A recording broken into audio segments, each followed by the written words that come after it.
Hello students, आज हम इस वीडियो में प्रतिरोधों का श्रेणीक्रम एवं समांतर क्रम संयोजन पढ़ने जा रहे हैं। जब हम किसी परिपथ में आवश्यकता अनुसार यदि हमें धारा प्रवाहित करनी है तो जो अपने पास उपलब्ध मान के प्रतिरोध होते हैं उनके अलावा भी हमें और वांछित मान के प्रतिरोधों की आवश्यकता भी होती है। इसलिए हमें संयोजन की आवश्यकता महसूस हम करते हैं। जैसे आपके पास 2-2 ओम के 2 प्रतिरोध हैं और मान लें कि आप ऐसी जगह हैं कि जहां पर आपके पास और दूसरा कोई प्रतिरोध उपलब्ध नहीं है और आपको अगर 1 ओम का प्रतिरोध चाहिए तो आप क्या करेंगे?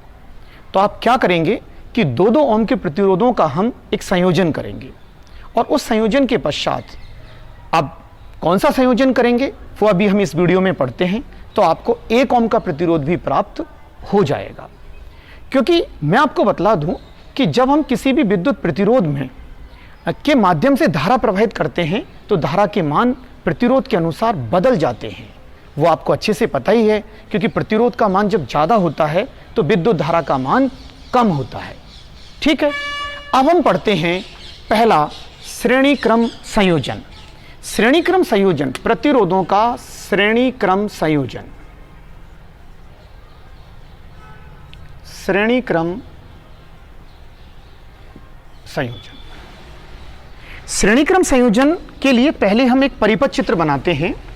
मान लेते हैं कि 3 प्रतिरोध हैं। जैसे ये पहला प्रतिरोध है R1, एक दूसरा प्रतिरोध है R2 और एक तीसरा प्रतिरोध है R3।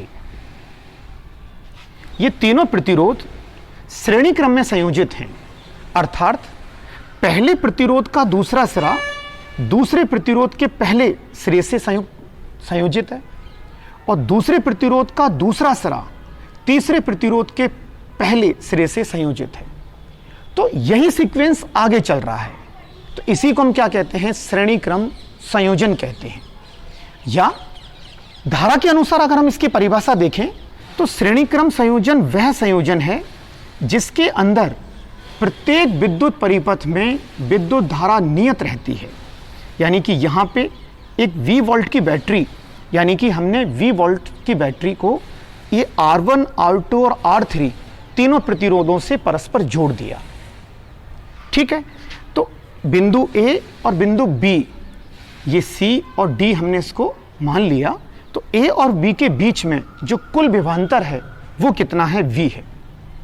तो दूसरे शब्दों में हम ये भी कह सकते हैं कि श्रेणी क्रम संयोजन वह संयोजन है जिसके अंतर्गत सभी प्रतिरोधों में एक समान मान की ही धारा प्रवाहित होती है। यहां पर तीनों ही प्रतिरोधों में I मान की धारा प्रवाहित हो रही है। देखिए, जब V विभवांतर होगा वो प्रतिरोधों के अनुसार उनके रेस्पेक्ट में, यानी कि उनके साथ जितने उनके संगत उतनी जो करंट होगी उसके अनुसार ही इस विभवांतर का मान भी बदल जाएगा। मान लेते हैं कि पहले प्रतिरोध पर विभवांतर V1 है, दूसरे प्रतिरोध के सिरों पर विभवांतर V2 है और तीसरे प्रतिरोध के सिरों पर विभवांतर V3 है। ठीक है, तो एनर्जी जो कंजर्वेशन लॉज है उसके अकॉर्डिंग यदि हम बात करें तो कुल जो विभवांतर होगा V, वो तीनों ही विभवांतरों के योग के बराबर होगा। ठीक है, और प्रत्येक प्रतिरोध में प्रवाहित होने वाली धारा I है। तो पहले प्रतिरोध के सिरों पर जो विभवांतर होगा वो होगा V1 = IR1, दूसरे प्रतिरोध के सिरों पर जो विभवांतर होगा वो होगा V2 = IR2 और V3 = IR3। इन तीनों V1, V2 और V3 के मानों को हमें समीकरण में रख देंगे। तो V बराबर आपको प्राप्त होगा IR1, IR2 और IR3।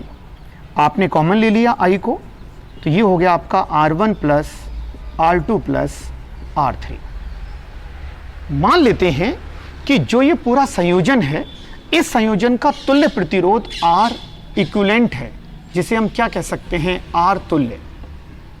ठीक है, तो जो टोटल रेसिस्टेंस होगा, इसका जो रिजल्टेंट रेसिस्टेंस होगा, परिणामी प्रतिरोध होगा, उसके सिरों पर जो विभवांतर होगा वो कितना होगा? I और R equivalent is equal to I, तो R1 plus R2 plus R3, आई से आई कैंसिल हो जाएगा तो आपको मिलेगा R इक्विवेलेंट यानी कि RS is equal to R1 plus R2 plus R3। ये हमारा संयुक्त यानी कि तुल्य प्रतिरोध है जो हमें परिणामी प्रतिरोध प्राप्त हुआ है। जब हम तीन प्रतिरोधों को श्रेणी क्रम में संयोजित करते हैं तो तुल्य प्रतिरोध उस संयोजन में उपस्थित प्रत्येक प्रतिरोध के योग के बराबर होता है। अर्थात आपके पास अगर एक एक ओम के तीन प्रतिरोध हैं तो संयोजन यदि श्रेणी क्रम है तो आपको जो तुल्य प्रतिरोध प्राप्त होगा वो होगा 1 + 1 + 1 अर्थात 3 ओम इसका प्रतिरोध आपको प्राप्त होगा। अब देखिए श्रेणी क्रम संयोजन की मुख्य विशेषताएं क्या हैं। एक तो श्रेणी क्रम संयोजन में एक आपस में सीक्वेंस टूटता नहीं है। पहले प्रतिरोध का दूसरा सिरा दूसरे प्रतिरोध के पहले सिरे से, दूसरा प्रतिरोध का दूसरा सिरा तीसरे प्रतिरोध के पहले सिरे से जुड़ा हुआ है। जब क्लासरूम में स्टूडेंट आपस में बैठते हैं, अगर वो एक दूसरे का हाथ यानी कि पहले स्टूडेंट का दूसरा हाथ और दूसरे स्टूडेंट का पहला हाथ अगर आपस में इसी प्रकार से जोड़ लें अपन, तो इसे हम क्या कहेंगे, सीरीज कॉम्बिनेशन बोलेंगे अपन। जो घरों में अपनी जो लाइटिंग होती है दीपावली पर या कोई भी ओकेजन पर, तो उसका जो लाइटिंग होती है वो भी किस में होती है, अपनी सीरीज में होती है। और जो रोड लाइट होती है, जो खंबे एक साथ यानी कि ऑन और ऑफ हो जाती है, तो वो भी क्या होती है, अपनी सीरीज कॉम्बिनेशन ही होता है। तो सीरीज कॉम्बिनेशन में एक तो आई का मान समान रहता है। सीरीज कॉम्बिनेशन में कुल प्रतिरोध समस्त जो संयोजन में जितने भी प्रतिरोध उपस्थित हैं उन सबके योग के बराबर होता है। और सीरीज कॉम्बिनेशन कब काम में लेते हैं, जब आपको जो प्रतिरोध आपके पास उपलब्ध हैं और उनसे यदि आपको अधिक मान का प्रतिरोध प्राप्त करना है तो आप श्रेणी क्रम संयोजन काम में लेंगे। जैसे आपके पास एक एक ओम के दो प्रतिरोध हैं और आपको यानी कि 2 ओम का प्रतिरोध चाहिए, तो आप उसको श्रेणी क्रम में जोड़ देंगे। ठीक है, अब हम दूसरा जो क्रम है वो पढ़ते हैं अपन समांतर क्रम संयोजन। और जो श्रेणी क्रम और समांतर क्रम संयोजन का संयुक्त रूप है उसे कहते हैं हम मिश्रित संयोजन। ठीक है, अब हम पढ़ते हैं समांतर क्रम संयोजन। देखिए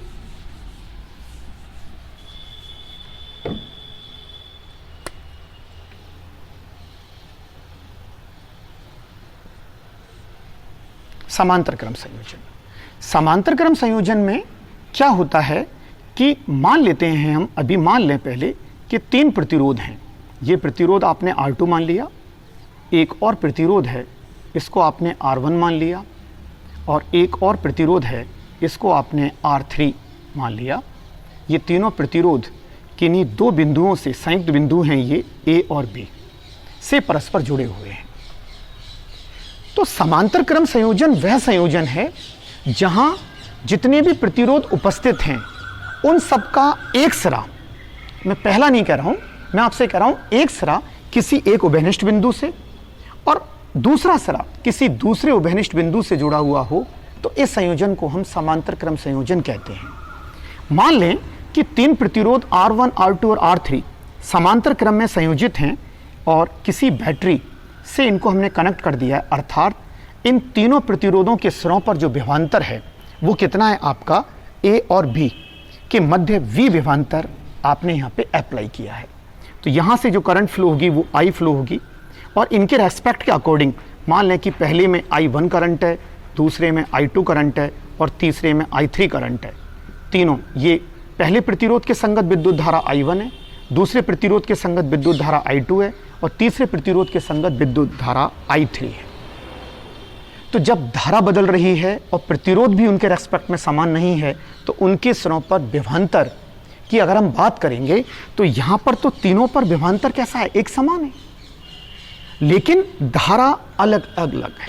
तो इसे कहेंगे हम I का जो मान होगा वो I1 plus I2 plus I3 के योग के बराबर होगा। अब पहले प्रतिरोध के लिए अगर हम बात करें तो I1 क्या होगा, अपना V/R1, क्योंकि विभवांतर तो एक समान है। दूसरे प्रतिरोध के लिए बात करें तो I2 क्या होगा, V/R2, और ये क्या होगा, V/R3। इन मानों के इसके अंदर रख दो तो I हो जाएगा अपना V/R1, ये हो जाएगा V/R2 और ये हो जाएगा V/R3। अब हम मान लेते हैं कि संयोजन का जो तुल्य प्रतिरोध है वो आर इक्विवेलेंट है, जिसे हम आर पी भी कह सकते हैं। सीरीज को हम आर एस कह सकते हैं, क्योंकि सीरीज और इसे पैरेलल होता है तो इसे हम कह सकते हैं पी। तो यहां पर अगर तुल्य प्रतिरोध हमने आर इक्विवेलेंट मान लिया तो उसमें जो कुल धारा प्रवाहित होगी वो होगी V अपॉन आर इक्विवेलेंट या V अपॉन आर पी। ये हो जाएगा, V कॉमन ले लेंगे हम तो ये हो जाएगा 1 upon R1 plus 1 upon R2 plus 1 upon R3 और V से V कैंसिल हो जाएगा। तो लास्ट में आपको मिलेगा 1 upon R P is equal to 1 upon R1 plus 1 upon R2 plus 1 upon R3। अर्थात इस संयोजन में, समांतर क्रम संयोजन में तुल्य जो प्रतिरोध होता है उसका जो व्युत्क्रम होता है, व्युत्क्रम, वो संयोजन में उपस्थित प्रत्येक प्रतिरोध के व्युत्क्रम के योग के बराबर होता है। देखो, R1 का व्युत्क्रम 1 अपॉन R1, R2 का व्युत्क्रम 1 अपॉन R2, R3 का व्युत्क्रम 1 अपॉन R3, और इन तीनों का जब हम योग करेंगे तो आपको ये टोटल बराबर मिल रहा है। ठीक है, अब इस संयोजन की विशेषताएं देखिए आप। इस संयोजन में क्या होता है कि तीनों ही प्रतिरोधों के सिरों पर V का मान नियत रहता है। सीरीज में I का मान नियत था और यहां पर V का मान नियत है। ठीक है, दूसरी बात, सीरीज में तुल्य प्रतिरोध का मान बढ़ रहा था, यहां पर पैरेलल में क्या हो रहा है, समांतर क्रम संयोजन में तुल्य प्रतिरोध के मान में कमी आ रही है। क्यों आ रही है कमी? क्योंकि यहां पर हम रेसिप्रोकल यानी कि सबका हम क्या ले रहे हैं, उल्टा ले रहे हैं, तो कमी आ रही है, क्योंकि 1 अपॉन R1, 1 अपॉन R2 और 1 अपॉन R3। इस संयोजन का उपयोग हम कब करेंगे? जैसे मैंने आपको स्टार्टिंग में बताया था इंट्रोडक्शन में कि 2-2 ओम के आपके पास दो प्रतिरोध हैं और आपको क्या करना है, 1 ओम का प्रतिरोध प्राप्त करना है, तो आप समांतर क्रम में जोड़िए।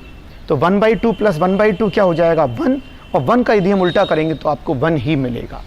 अर्थात जो प्रतिरोध आपके पास उपलब्ध हैं उनसे भी यदि आपको कम मान का प्रतिरोध प्राप्त करना है तो आप कौन सा संयोजन काम में लेंगे, समांतर क्रम संयोजन। ठीक है, अब हम कुछ न्यूमेरिकल्स भी करेंगे नेक्स्ट वीडियोस में, उसमें आपको श्रेणी क्रम संयोजन भी होगा उसमें और समांतर क्रम संयोजन भी होगा। एक वेरी सिंपल टॉपिक है ये।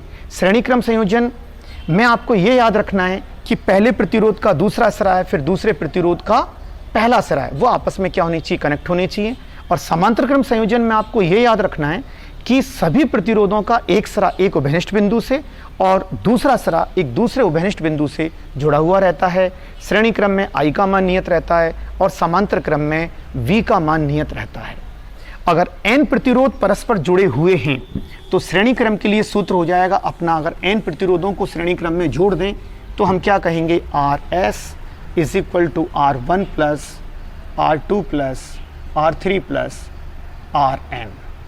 और अगर समांतर क्रम में जोड़ दें तो तुल्य प्रतिरोध होगा 1 upon R1 plus 1 upon R2 plus R3, कोई प्रॉब्लम नहीं है, R3 प्लस 1 अपॉन Rn। ठीक है, मुझे लगता है ये टॉपिक आपको अच्छे से समझ में आ गया होगा, आपके लिए बहुत ही हेल्पफुल रहेगा। और अगर ये टॉपिक आपको अच्छे लगते हैं तो आप वीडियो को लाइक करें, वीडियो को सब्सक्राइब करें, और नेक्स्ट वीडियो में जब तक मिलते हैं, जब तक के लिए गुड बाय।